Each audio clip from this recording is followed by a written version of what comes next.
Welcome back to the deep dive.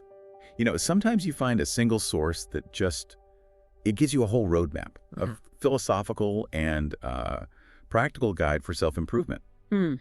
And today we're cracking one of those open. We're going to do a deep dive into two really intense classical methods for spiritual development, muhasaba, or self-criticism, Right. and its partner, tafakkur, which is systematic reflection. And what's so fascinating here, I think, is that our source material doesn't treat these as, some abstract exercises. Not philosophical at all. No, they were foundational, practical tools that early practitioners actually used. The ambition behind it was, it was massive. What was it? To live a completely examined life, the ultimate goal being this continuous self-renewal, this moral evolution, to become what the text actually calls a perfect, universal human being. Wow. Okay, let's unpack this then. Our mission for today is to really analyze how these two concepts work together. So you have this intense internal reckoning, the thing that keeps your conscience sharp, and then this systematic intellectual exploration of the universe. They're a pair. And we want to find the shortcut to understanding how they function as this one powerful approach to gaining real spiritual depth. Let's start with the first one then, muhasaba.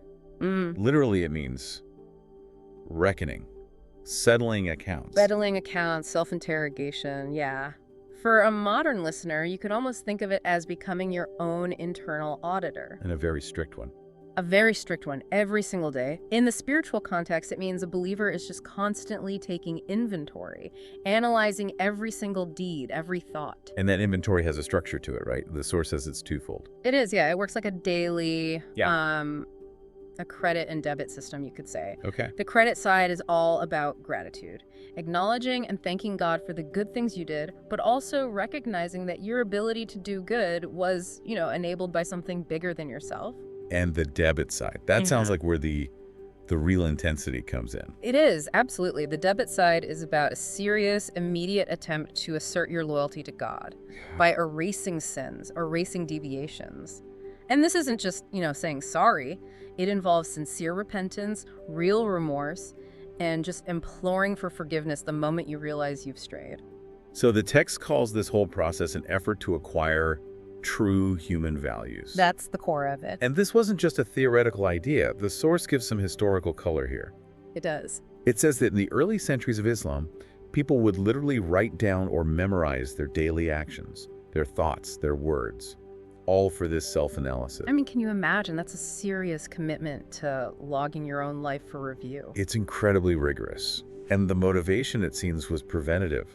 Deeply preventative. This relentless self-criticism was done, and the source actually states this, to protect themselves from the storms of vanity and the whirls of self-pride. So if you can maintain that upright heart through this systematic inventory, then the result is this continuous self-renewal in your inner world. And that's the mechanism for keeping a steady, trustworthy relationship with God. That systematic internal auditing. It sounds both exhausting and, frankly, a little psychologically dangerous. If I'm constantly criticizing myself, how do I not just fall into self-hatred? That is a critical question. And the practice doesn't aim for self-hatred. It aims for spiritual protection. Okay. The sources describe muhasaba as a lamp in the heart, a warner, a well-wishing advisor. That's the built-in balance mechanism. Give me an example. Okay, imagine you're about to say something unkind. Or, to take a shortcut that compromises your integrity. That internal advisor, the muhasaba, it basically slams on the brakes before the word even leaves your mouth. It instantly distinguishes good from evil, what's pleasing from what's displeasing. So it's like an instantaneous course correction that you cultivate over time. And that process, I assume, attracts divine favor, which the source says opens the door to peace and tranquility. It does. But that peace is always, always balanced by vigilance. Because it's such an intense reckoning, it creates a kind of necessary protective fear of God and accountability. So it's not a relaxing peace. Not at all. It creates a state of continuous anxiety in the heart, but not a paralyzing dread. It's more of a high-level spiritual alertness. And that anxiety is reinforced by that prophetic warning, the one that says, if you knew what I know, you would laugh little but weep much. Exactly. And that's echoed in the hearts of those who practice this.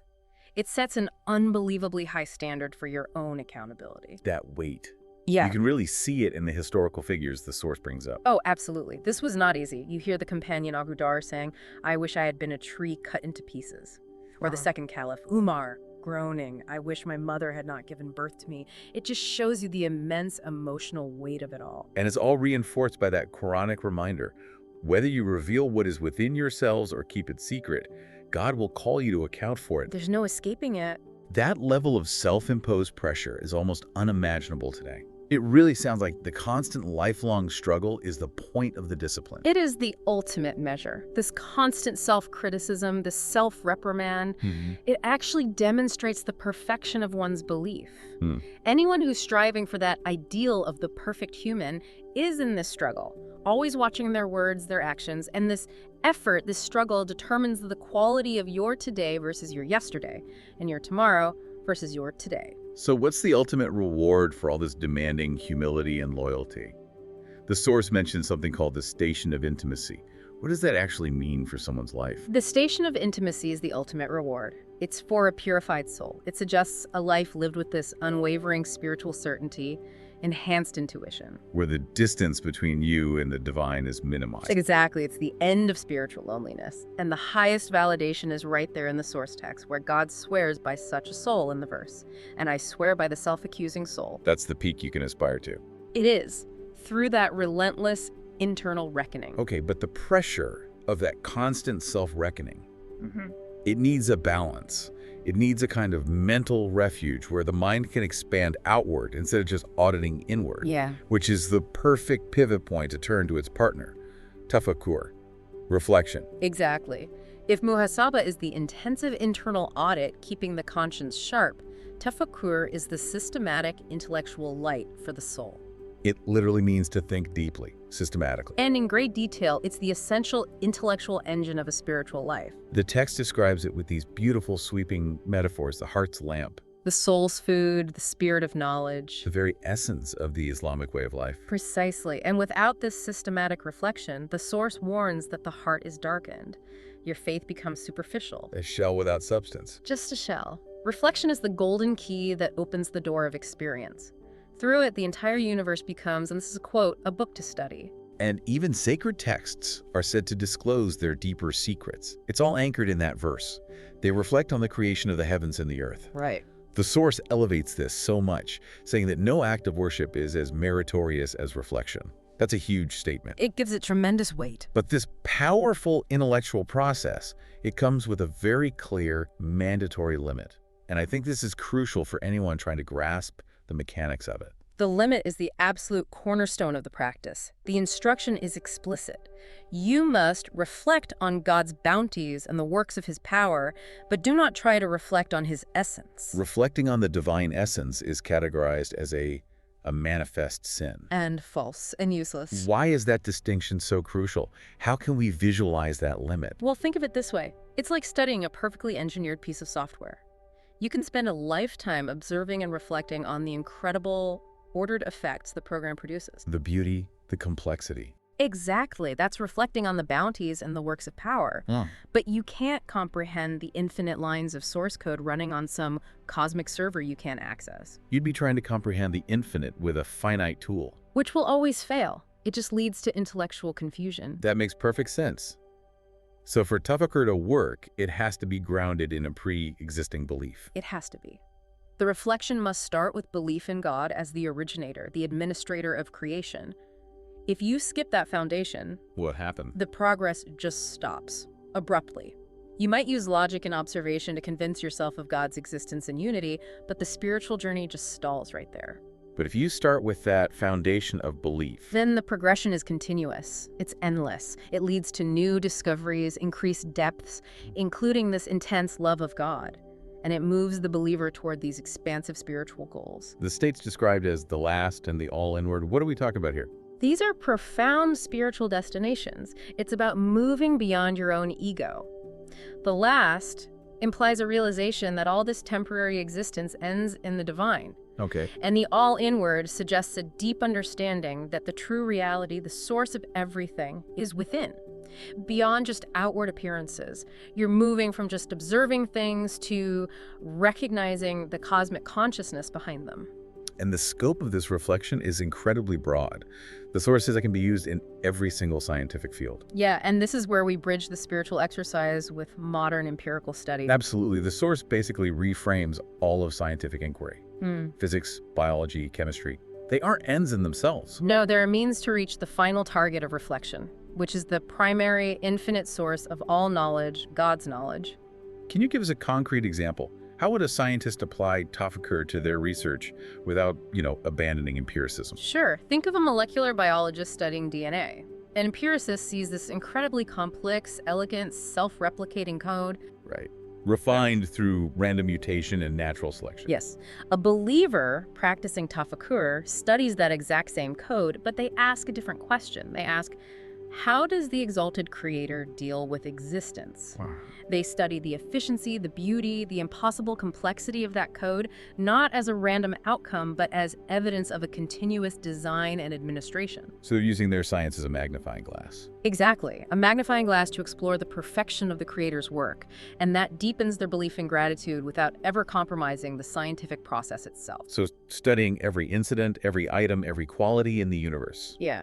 It all becomes an act of reflection. As long as you admit that all things are created by God, it creates this continuous cycle of conscious engagement. A path that cycles from gratitude to bounty, and from bounty back to deeper gratitude. Always recognizing the true giver. And that leads to this profound piety and righteousness, and ultimately to spiritual contentment. So what does this all mean for you, the listener? I mean, these sources give us a really rigorous roadmap for lifelong self-improvement, and it insists on duality.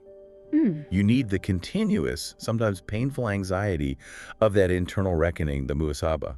But it has to be matched and balanced by the peace and the expansive insight you get from contemplation, from tafakkur. The synergy is complete. It's the architecture of a deeply examined life. The discipline of self-criticism protects you from your interior flaws, the vanity, the pride, while the discipline of reflection expands your mind outward, deepening your appreciation for all of reality. This continuous effort really determines the quality of your entire existence. And the ultimate goal is that continuous internal alertness, that readiness to discern right from wrong immediately, almost instinctively. Exactly. The source notes that the believer is always on the alert. It says, when a suggestion from Satan touches them, they are alert and remember God, and then they have clear discernment. That immediate clarity, that continuous guard, that's the real spiritual armor these practices provide. It is. So consider the power of developing that immediate discernment in your own life. What small measure of daily reckoning, that personal muhasabah, can you implement today to ensure you gain clear discernment the next time a suggestion pushes you toward a deviation, no matter how small it might seem?